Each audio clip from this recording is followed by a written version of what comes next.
Rolling.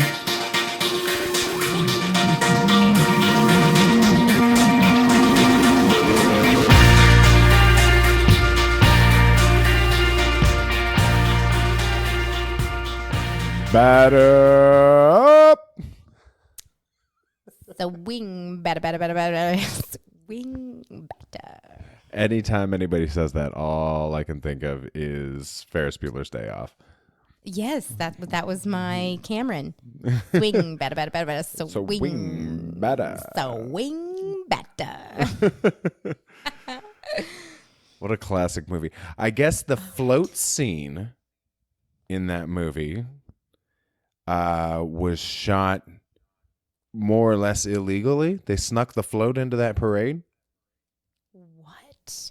They snuck the float into the parade, and then I'm assuming they dubbed the music in post-production, right?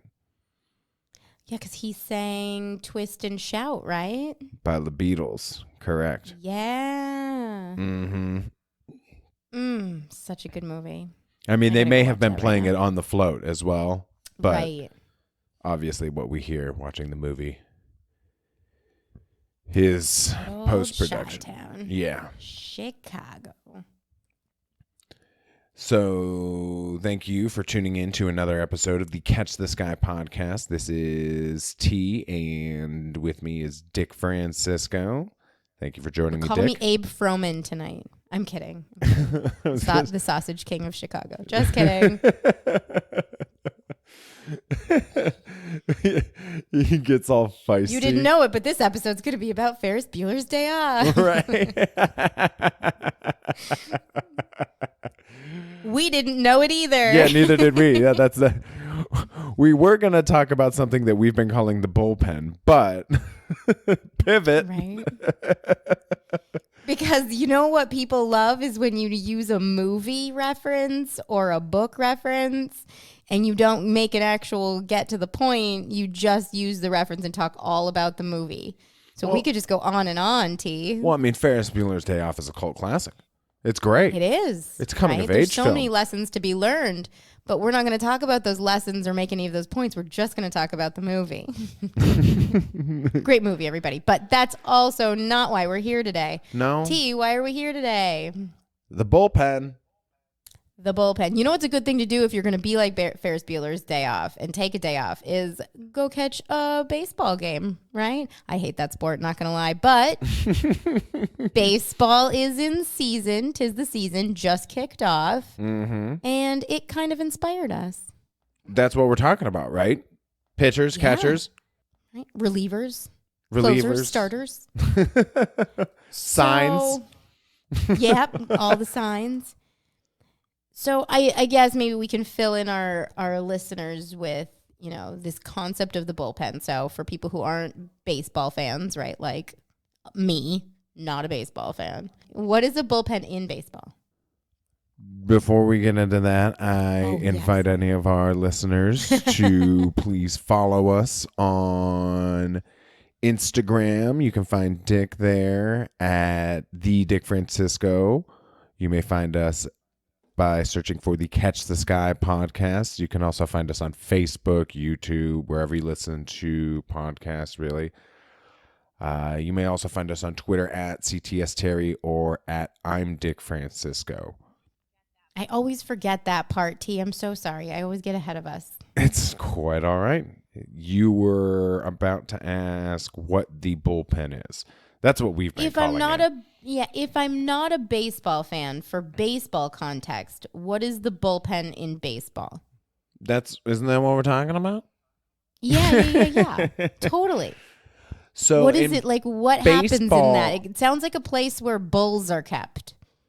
Well, I'm glad you asked, Dick, because the origin of the term bullpen as it's used in baseball is a hotly debated topic. Beginning in the early 1900s, relief pitching was just starting to catch on as a baseball strategy. Prior to that, I guess they were just marching one guy out there for the whole fucking game. Poor bastards.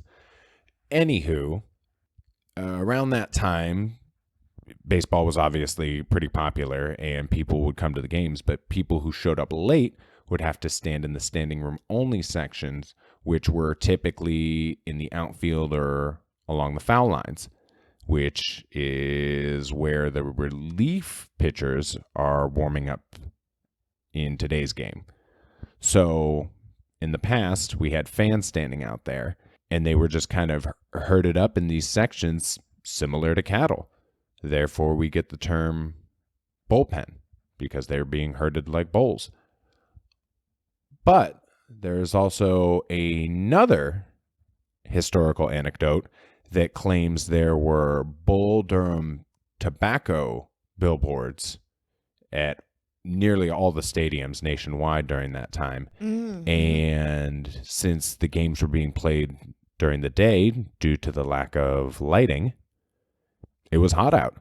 And pitchers would sometimes warm up in the shade of this giant bull billboard. Therefore, we get the bullpen. And what the bullpen is now is the area where we see relief pitchers warming up, getting prepared to come into the game in order to substitute in for whoever the starting pitcher is. So whoever begins the game pitching usually doesn't finish, and therefore has to have somebody come in to pick up the slack. And that's where we get the term bullpen. Oh, okay. So relief pitchers to relieve another pitcher. Yeah. So the starter will come out, he'll be throwing pitches, and at some point he will most likely get pulled out of the game, even if he's pitching a perfect game like Clayton Kershaw was the other night, and he got pulled. Sucks to be him. Anyway. Get ready for my analogy on that one coming up. Anyway. Noted. So, yeah. So there's exercise happening inside the bullpen too? Yes. Yeah. They're getting warmed up. Perfect. I love that. Prior to coming into the game and performing. Yes. Okay. But they wait out there. They're waiting in the wings, so to all speak. All of this terminology you're using. Yeah. The working out, the warming up, getting ready to be getting in the game. Because I would say how I feel about this concept of a bullpen is that it is very, very, it makes a very good analogy, if you will, to what I would suggest most, if you say you don't, you're lying. I just called all of our listeners liars. To what we might possibly maintain in our personal lives when it comes to relationships. Dare I say we're doing nearly, if not fully, a Love Files right now, T? Wait, we're not talking about baseball? Well, I mean, there's a lot of balls and hitting and relieving. Trying to get to third base. Trying to get to bases. And there's, again, baseball, I think we have just learned, despite my lack of desire for the sport itself, is just a great analogy for our love lives. Oh, yeah. And I think Shafts, balls. This came to, geez, so many, right? Stolen bases. I don't know how that applies yet, but I'll figure it out. So foul balls. I think that's sometimes when balls are foul. A finger in and you weren't expecting it. I think that's a stolen base. I've had plenty of foul balls in my life. Yeah, pinch hitting. So here's what I would say from the female perspective that I have seen, whether I'm talking to men or women, and they are talking about relationships. And one thing that I notice happens a lot is that in general, as humans, we like to be comfortable. And we like to go to things that are comfortable. And what I watch happen in relationships, especially when somebody's having a relationship that either isn't working or they're bored or it's run its course, more often than not, I see people go back to things that are comfortable. Like back to either a previous relationship or friend or... Going back to the exes. Going back to the exes, comforts. right? And... The exes. And so it got you and I thinking as we talked about this, like, it kind of feels like people are maintaining a bullpen of where they would go. And so I've noted sometimes people in my own life, that concept of keeping the door open, like, oh, I'm going to maintain you as a friend even if we've never done that before, because you just never know. Even though I'm 100% in love and I'm marrying this girl over here and we're having children, but I'm going to text you every 4 months. We'll refer to that as calling into the bullpen. Right? And you're like, wait a minute, am I in a bullpen right now? And then I'm like, holy cow, how many bullpens am I in? Right? Oh my God. And so that... I haven't even thought of that part of it. I know. That's one of my questions as a female. But back to the bullpen and this concept of it, aside from baseball. T, do you maintain a bullpen? I would say yes. Okay. It's pretty low. We're the roster. Not a ton of pitchers in there? Yeah, we do not have a ton of pitchers in the bullpen at the moment. Okay. But are you like in a state of generally not, I won't say always like you're desperate, but it's kind of always a thought there of potential to add pitchers to your bullpen? Yeah. That's definitely where I'm at in my life right now, being a single dude. Anybody that I would meet, the potential to be added to the bullpen is there. Okay. Whether you're a reliever, a starter, or a closer, we'll get more into that later. So I guess that's an interesting point you make, because you said, well, yeah, as a single guy, you are definitely building up your bullpen if you can and when you can. But how does that relate to when you're in a relationship with somebody that you're very into? Then how do you treat your bullpen? You keeping one of those still?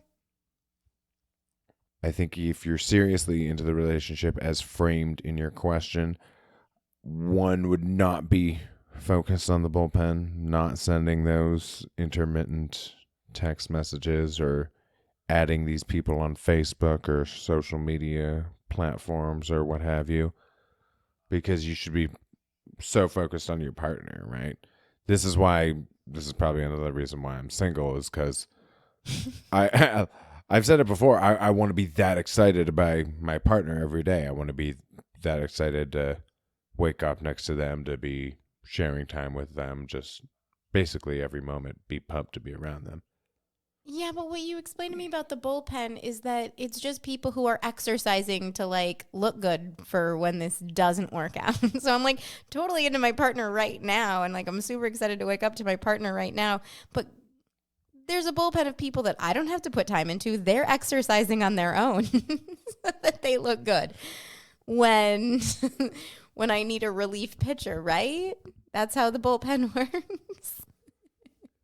Well, you sound like a 20-year-old to me is what you sound like right now. Because well, that's the thing. 20-year-olds are that in love, nothing will ever break us apart, and we're in it to win it for life, and we'll never get bored, or we'll never stray, and this is for life. Well, and so you pitch the concept of a bullpen to a 20-year-old, and they go, "Oh my God, what?" Yeah, I sound like the total. I love my girlfriend. Yeah, I sound like the opposite. I sound like somebody that understands that people may drift apart, and therefore having somewhere to drift to, and not just starting back at home plate, stepping into the batter's box, is not a good place to be. You know, they've got that bullpen to at least get themselves back into the game, right? So if you've had one pitcher for a while, then at some sometimes point he needs a break. Well, yeah, and then when a new pitcher comes in, usually they get a couple warm-up pitches, right? Sure. Yeah, you gotta. I don't know. I don't like this sport, but yes. Yeah, they gotta get reintroduced to the game. You don't just go back and you don't just jump right in with a brand new person. You don't just pull the guy selling cotton that's candy. That's why he was working out in the bullpen the whole time. Well, yeah, but you don't just grab the guy selling cotton candy in the fucking stands and throw him out on the mound and expect great that's results. Why the guy selling cotton candy is not in the bullpen. Exactly. Exactly. You're not just you wouldn't expect great results from that, would you? No. That's why we have scouts. Duh. And this is why we while they're young. This is why we have a bullpen. so that we I've can got at a whole least team, T. get ourselves back in the game, or we have options. College scouts. And I think what it comes Okay. down to, and I think why we build this over the course of our lives is Yeah. because whether it's physiological or otherwise, something that drives us to not want to be alone, we want to be with somebody. And therefore, if it doesn't work out, we want to be able to get to the next thing rather quickly, because as we grow older, hopefully we handle the grieving process a little bit faster and are able to process things more quickly and want to just get on to the next thing because we have less time in our lives than before that relationship. So I completely agree with you. And that's where I think when we ask this question of like, are you maintaining a bullpen? And it immediately sounds like devious or nefarious or cheating or any of those words that could be considered negative. And I get why that is. That's all those taboos of our society. But I really don't think any of it is. And I think it's not only 100% normal and natural, but I think consciously or subconsciously, most people are doing it. And for lots of reasons, not because they're dissatisfied in their relationship. I think it's exactly what you said. Naturally, we talked about this in a previous episode, I think our last episode, which was we are supposed to procreate and we're supposed to do that, with obviously a mate. We're supposed to mate with people. That's innately in us as humans. And so there's always that reality there's always that reality that our mate could be gone. And not just because a relationship doesn't work out, but our mate could die. Our mate could leave you ever us. see Our mate could, Signs? yeah, well, this is the, oh my God. Are you going to make a point or just talk about a movie? Well, in Signs, there's a point in the movie where Mel Gibson's wife dies, and it's really traumatic, and you see how it impacts his life. It rocks his faith to this to is the what core. I will tell you is. Well, is I want to discuss the point here. Okay, I want to get to the point. What's the point? Because you totally disturbed my thought process. The point here is that this poor man lost his wife, and Yes. and you get to see it, and you get to see it in this nice condensed movie, as opposed to having it dragged out over. You don't have to sit there and watch this whole man's life unfold for 5 years. You get it in an hour and a half film, right? Cool story, bro. The point is our mates can go away for lots of reasons, and physiologically we are meant to mate, and therefore I think consciously or subconsciously we are constantly maintaining options. Completely. Now, how you invest in those options and how much time you spend on those is going to vary, right? I look at myself and I've actually suggested quite the opposite of like, I don't necessarily perceive myself, at least consciously, to maintain a bullpen of if I'm feeling like I need a mate and I have a place to go to, I like the idea of constantly meeting new people and new things.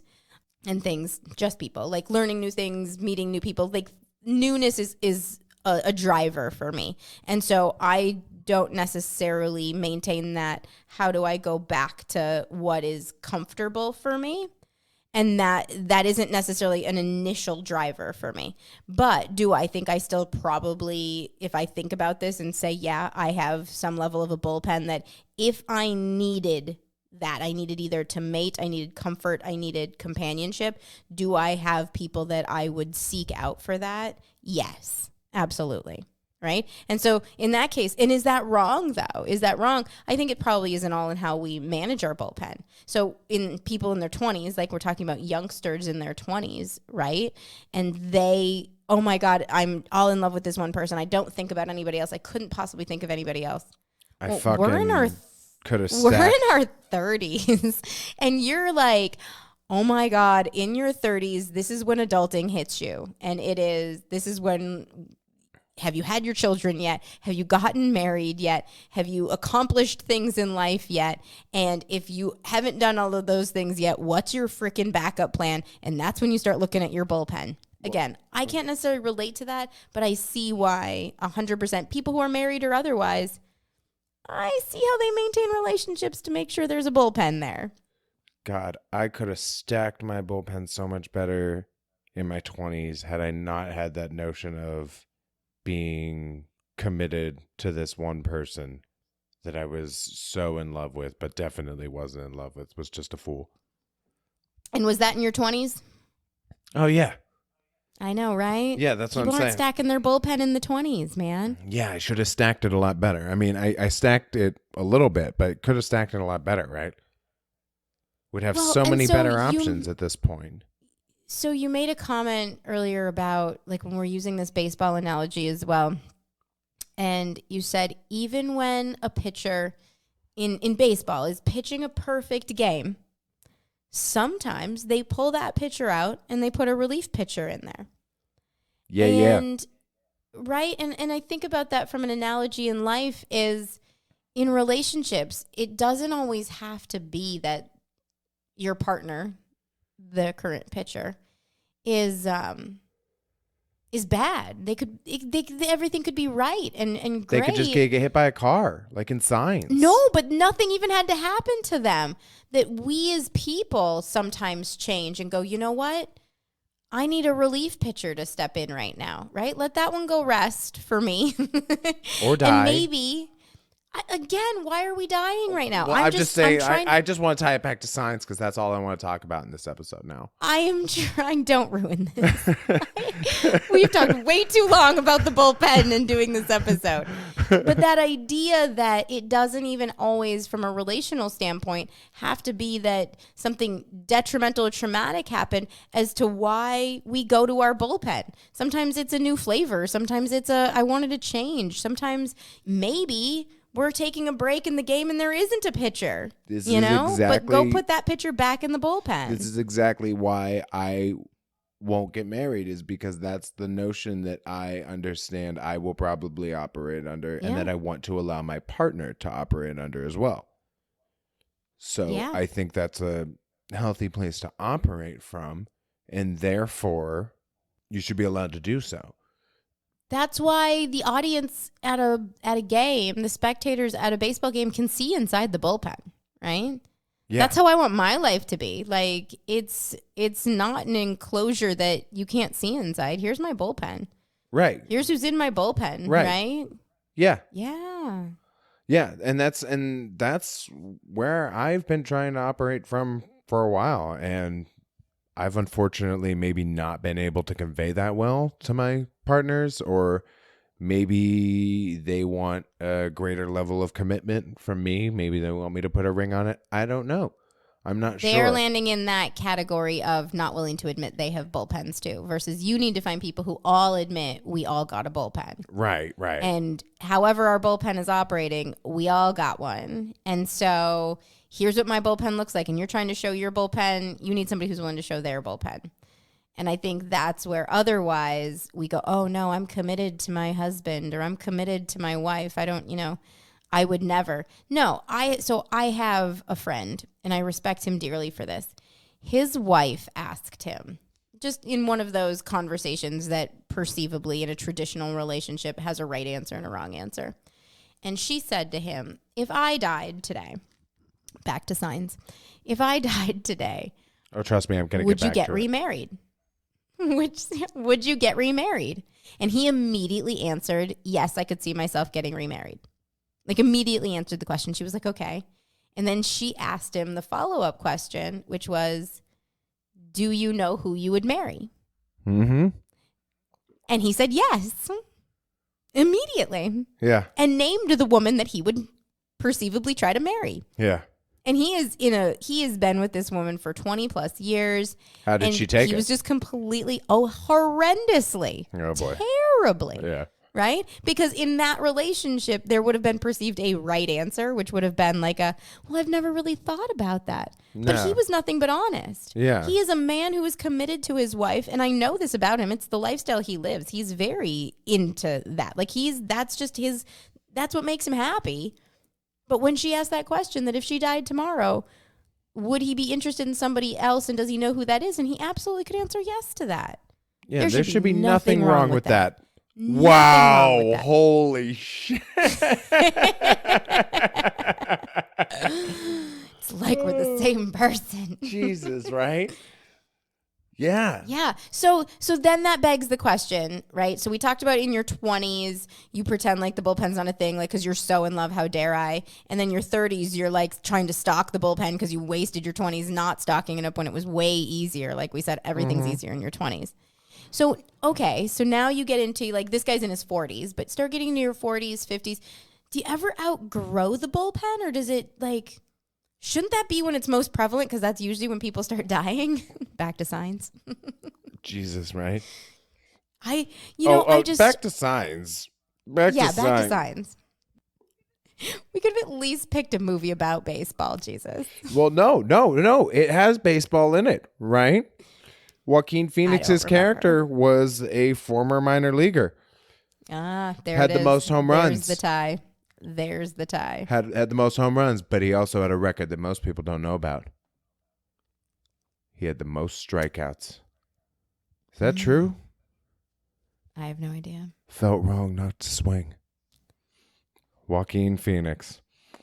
Actually, another tie into signs, because we'll be doing an Alien episode some point down the road here, right? Yeah. Yeah, right. Definitely will be. Yeah, so signs is pretty relevant. It's not just about the movie. But back to your question. We're gonna try super hard. regarding if and when the bullpen, I guess, ceases to exist. I don't know. I don't think it. I really don't think it does. I mean, I watched a family member of mine date into their 80s. I think, you know, like acquire a new partner in their 80s. Yeah. And so seeing that, my answer is no. I don't think it. I mean, obviously it varies from individual to individual, but I think in a healthy relationship, in an honest and open relationship, there should be no reason that it shouldn't cease to exist. Yeah. I think it's back to that again, that biological, physiological, emotional, mental, everything that drives us to at least attempt not to be alone, right? And so, yeah, I would agree. I feel like to some degree the bullpen is always there. Like you said, maybe sometimes it's low on pitchers or there's no pitchers. Because I started thinking about that. If my bullpen is the same pen my entire life, and the way that I'm stocking it, is it also that notion of over the course of my life, I had a starting pitcher somewhere in there that got me started in life. Like those are your firsts, if you will. Mm-hmm. And then you eventually have a closer. Someone's going to be your closer. And in between are all the relief pitchers. And you don't know. Sometimes a relief pitcher is in for a really long time. Sometimes a relief pitcher, pitches most of the game. Right. But isn't the closer. And that's okay, because that's how you win the game successfully at the end. That sometimes, back to it takes a village. It 100% takes a village. I need more than one pitcher through the course of my life here. Yeah, to fully develop or the course of just a skill. game even. That's what I said. Like sometimes I'm like, is my bullpen supposed to be tapped fully in one day or over the course of a life? Am I supposed to hit my starter, my relief, and my closer all in a day? Or was that supposed to take my whole life? Well, as long as you shower in between, then I think there's. That's right. As long as you shower in between. That's what we've learned on this podcast. Noted. Just a little bit of respect. That's all. Wouldn't you want him to wash his balls? Just a little bit of respect. Yeah, no foul balls over here. I don't Exactly. We don't want any foul balls. That's fair.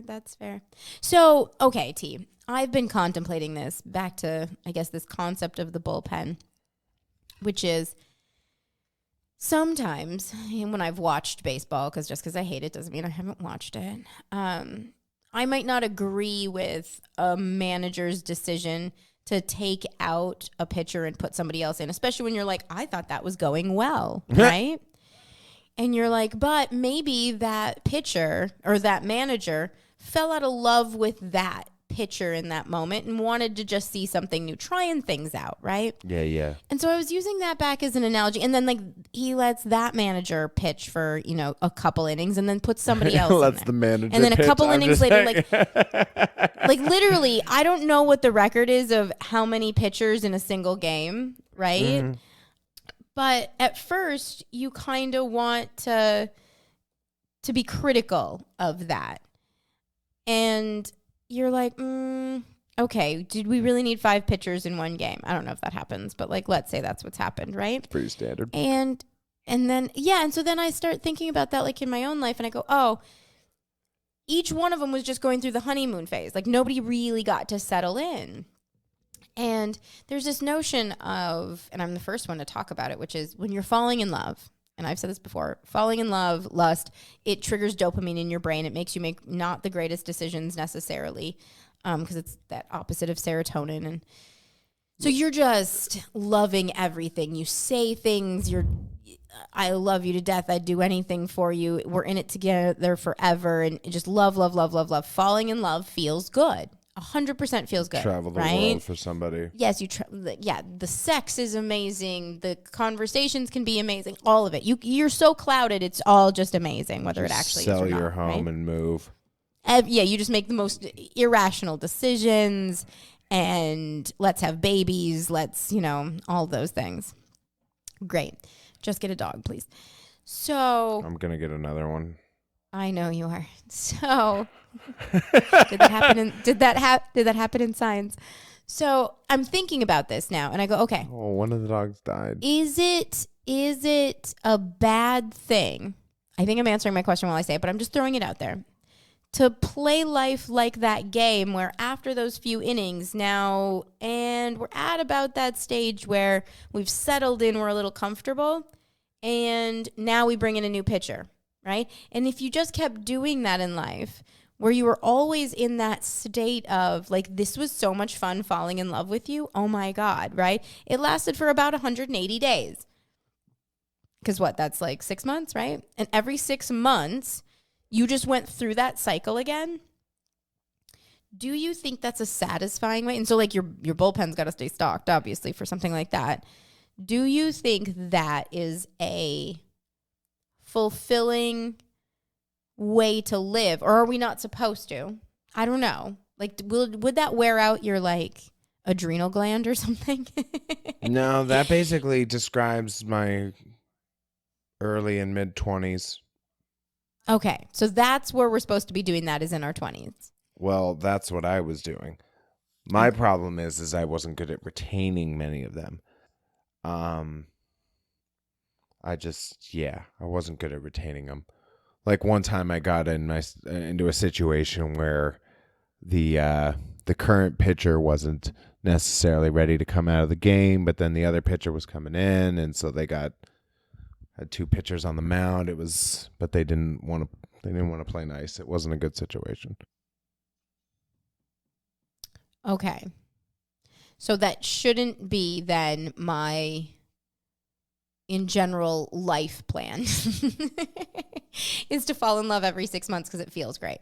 Okay. No, only because I find Well, this. I mean, and I wonder it's not if a bad happens. plan. Just don't get your pitchers crossed too often. So I agree that it could be a life plan, but I wonder if it happens in baseball where like the manager says to the pitcher, hey, like we've been doing this now for a while, and I'm super into you and I want to keep you on the team, but I'm just going to need you to take a break for a little bit. Because you're just not as exciting as those fresh college, scouts that just joined that are like the hottest thing that we just recruited. And I wonder I think if this is where they usually get Tommy John surgery, and that puts them out for a season, roughly. Okay. Because then they can't perform. They have to recover from the surgery. Right. But they get to watch the new recruits like train and like fill in their role, right? Yeah, well, I guess it all depends on what you're into. So this is reminding me of this new show on Netflix. It's called The Ultimatum. I only caught a real brief moment of it, but enough to have the premise explained to me. These couples that are together, but one of the people in the couple, like the girlfriend or boyfriend or whatever their status is, gives them an ultimatum of whatever it is, like marry me or else, I think is how it goes. And the premise is then that all these couples get together and they they swap where like, yes, love it. They're like the girl, so like each girl goes and lives with one of the other guys. Couple swap. And they do this for wife swap, basically. husband and swap, then they're doing it daughter to swap, like either family get swap, closer with each other or learn that they're not going to be together. Come swap. And again, I didn't even see a full episode of this show, but it's an interesting premise because it's leveling that playing field, right? Where like everybody's participating in this to get to have the same experience. And I feel like that's why I appreciate the Bullpen. I feel like this is the Bachelor and the Bachelorette happening simultaneously. Like all at the same time, yeah. right? Yeah. And that's a Bachelor. Why I appreciate the Bullpen. A Bachelorette. As long as the Bullpen is transparent, right? Where everyone knows they're in the bullpen with each other. So you like work out with each other basically. Yeah. You all are playing the same game. You're all stretching each other out. Yeah, an occasional orgy also, breaks out. You all bring your own skill set to the table too. Some people are better at some things than others. Like I said, this is a perfect situation for an orgy to break out. It just means that sometimes one pitcher is going to be better in some situations than another, right? Based on who your opponent is at any given moment. That's all I'm saying. For the record, I totally am in the mood to bang somebody in front of somebody else. That was so much easier in our 20s, for the record. But if we're doing this whole workout orgy scenario that you're describing, yeah, it could happen. Well, you've got to work on your... This is definitely what retirement communities are. I understand why Safe's into pickleball. That's probably what they're doing afterwards. This is why I said that about the Bullpen. Once you get into like Safe's age range, we know his track record. Once you get into Safe's age range, right? Your bullpen starts to shift differently. It's not just like I'm keeping this bullpen of people that when, I'm done fucking that one, I'm going to go fuck that one. The bullpen just becomes more transparent. And that's all I'm saying is maybe just throughout my whole life, I want my bullpen to just be transparent. It's, you can see inside my bullpen, everybody. And then everyone to understand that each one of you on the team plays a valuable role. But let's not forget, you're on a team. The problem is everyone wants to usually be the closer. Well, yes. And see, not everyone is built to be the closer. But do we not also acknowledge that tomorrow's another game? Because I swear to God, baseball is every effing day. Oh, God. Right? So you weren't the closer today, but don't worry. You're going to get to pitch again tomorrow. Yeah, and some people get to become closers. They a lot of relievers as they get older. Like, I'm pretty sure Mariano Rivera, somebody fact check me on this, but he could have been a reliever earlier in his career, but as he got older, shifted to a closer. I know that there are pitchers that have done that. Yeah, well, of course, right? So you could be reliever material today, but tomorrow you might be a closer. You might finally become a closer. And I think that's my problem right now. I'm definitely comparable to Good Luck Chuck. You ever seen that movie? No, I've only seen Signs. Oh, gotcha. I've only seen Signs. It's the only movie. That's the only movie I've ever seen. No, and you're right about Mariano Rivera. He spent most of his career as a relief pitcher and then served as the Yankees closer. There we go. For 17 seasons. See? Right? So you could be Mo. You could be the Sandman. That's right. Just saying. Yeah, I could. I hope to be one day because right now I feel like I'm just a reliever.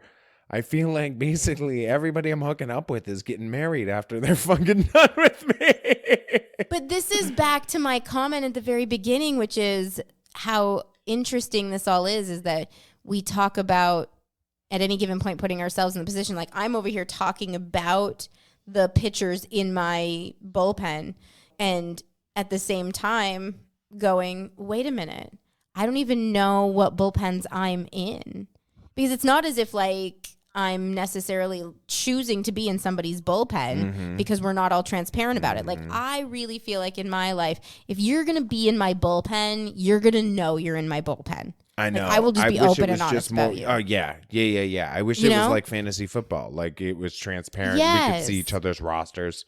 Totally. Yeah. And that's how I feel like that was, maybe I've said it before in here, but that analogy was made for me. Somebody said it to me about people with me, and particularly men, that, she's like a nightclub, like one of those fancy nightclubs, that if you're standing in line, you're never getting in. So if you're all standing there, like, you're never getting in. You could stand in line forever, but that's not how you get into that nightclub. And I was like, oh, that's such a true statement, because like you're all standing there and like you're never getting in though, but you're all waiting in line to get that admission. I feel like a couple have to slip in, right? Because somebody's got to get kicked. I mean, a couple people got to get kicked out. But then eventually. they could get kicked out, right? And then sure, but then that's the whole thing. You got to get some new people need to come into your life at some point, right? But that's it. Yes, but they didn't stand in line to come in. That's not how they got admitted in, right? How'd they get in there? They come in the back mostly door? Probably because I met them and told them to show up to the nightclub. Yes. And so like they didn't ever have to stand in line. Duh. Right. And so like that's the whole thing. But if you showed up and you were standing in line and you find yourself in line, because I'm just a person who's going to make those decisions quick. I'm like, you're either in my bullpen or you're not. And it's not a quickness out of haste. It's more it doesn't mean that you could get denied like American Idol. You could come back on audition, the 10th time and I let you in. Right. But those first 9 times, you didn't make it to Hollywood, sorry. And so you can keep trying. There's no shame in the game of continuing to try, 100%. But let's just be clear. I'm going to be honest with you if you're making it in the bullpen or not. And I know that the same isn't happening, reciprocating to me. Like I can guarantee that I am in people's bullpen that I have not, I would have some clue obviously because dudes are stupid. But like, that is they're not saying it, right? I'm like, oh, you're texting me once every, 6 weeks to say sup. Because that used to be my go-to. Checking to make sure I'm still willing to respond to you because you think I'm in your bullpen. Let's be clear. Do you get a lot of sups? No. Okay. No, that was totally a dig at you. That was 100% a dig at you. No, that's what I'm saying though, is like I will get communications out of the blue from people that I clearly, and men, that I clearly know the intention of this communication is just to see if the lines are still open, because in his world, he thinks I'm a relief pitcher. This is where the bullpen gets really complicated, which is he thinks I'm a relief pitcher in his bullpen. Well, don't I have to be willing to pitch the ball though? And so if he thinks I'm a relief pitcher in his bullpen and then he wants to go tap that bullpen all of a sudden, I might not be willing to go out on the field, bro. Like, I ain't playing your field. Yeah. The manager has to make that call early, and got to get you warmed up. I might be on strike. I might be on my own lockout. Well, that's I might not be willing to play on your team. They got to put that call in early though to find out. And they're trying, but they might not have realized. Oh no, I was selling cotton candy. I'm not in your bullpen, and so. Yeah. And so that's where I have to say that about my own bullpen then. Like, let's say that's why I think being honest about my bullpen is really important, because I could say to you, T, I'd be like, hey, T, you're in my bullpen. And you'd be like, whoa, okay, let me just be clear. Now that I know you said I'm in your bullpen, like, it's probably never going to happen. And then I'd be like, oh, noted. Okay, then you're going to go sell cotton candy at my game because you're not in my bullpen. And but if everybody was talking about it, then you'd actually know when push comes to shove and you need to find a relief pitcher. And all of a sudden you're like, oh, I want to tap that one in. And she goes, oh, yeah, no, I don't pitch for your team. Yeah. And you're like, oh, man, that whole time I thought you were in my bullpen. Mm-hmm. This is why being open and honest about the bullpen is important. I agree. Just saying. I agree. Yeah. Let us know your nobody's thoughts. talking about their bullpen. Yeah, let us know your thoughts on the bullpen. Just let us know who's in your bullpen. Write out, just comment everybody that's in your bullpens. We promise not to slide into their DMs. 100% tag everyone that's in your bullpen. Yes. You can find us on Instagram by searching for the Catch the Sky podcast or the Dick Francisco. You can find us on Twitter at CTS Terry or at I'm Dick Francisco. You can find us wherever you listen to podcasts, on YouTube, pretty much any social media channel by searching for the Catch the Sky podcast. Be sure to like, subscribe, and share with your friends, family. Share it with the guy selling cotton candy, the beer guy, the homeless person on the street. Lemonade. Got that guy here in Phoenix. Oh, that's your guy. He yells lemonade. I think cookies, candy, lemonade. I can't remember. Lemonade guy, though. His name's Derek Moore. Shout out to him. He had a lengthy hospital stay last year. Jesus. From an unknown illness, but he's back. No, he's good. And people get their picture taken with him. Safe probably has his picture with him. But he's just known as the guy that yells lemonade. Yeah. He's beloved. Derek Moore. I just hope by the time I reach 40, my bullpen is half robots. Oh, that'd be great. Yeah, we could probably get some from South Korea. I think they're... Remember, I am completely down with us mating with robots. And so I really want my bullpen to transition into robots 100%. So, I guess that's do you want the brain of a human? I guess that's the biggest part for me, is because I suggested that we could have some sort of amputee that could have a bunch of robotic limbs and everything and basically be half robot. But, like, do you want, like, a robot that's got, like, a male dick? Yeah, I do. I want that. Yeah, I mean, I'm good with both, but, like, preferably yes. And... Like, yeah, do you basically just want... in my bullpen's also going to be more reliable because... Do you basically just want a robot that can shoot loads? Is that what you want? Yeah, for sure. Is that really... Is that all you really want? Yes. Is that what we're really getting at? Yes. That's the component that you're missing, is the shooting loads. Is that from Signs? I don't remember that scene from Signs, but it should have been in there. No, but they have a lot of prosthetics that shoot loads now, so I'm pretty sure that they could strap one of those onto one of these sex robots. So here's my whole thing. Robots in the bullpen also, we can leave it at this. Think about this. When you let those pitchers and you make those pitchers sit in the bullpen too long, I understand they're exercising, and I really like that part because I really want them in tip-top shape when you call them in, right? But... unless they don't want to come in, like you said. They also are maintaining their own bullpens and their own games. Because remember, we're on like this 3D board here. Yeah, they could. They could be. That's when you said. That's the whole point. They could leave my bullpen at any given point and not be available. Yeah, exactly. A robot is just always going to be there to be tapped in. Yes. Right. Yeah. Currently, that's just what a vibrator is, right? Right. So basically, I just have a bullpen full of vibrators. So that's a good point. When you mentioned they're constantly exercising, they could be exercising to go into somebody else's game. Absolutely. Or their own game because they tapped their own bullpen because everyone's got one. Or their own game because their bullpen is full of robots and they're just going to have a robot orgy.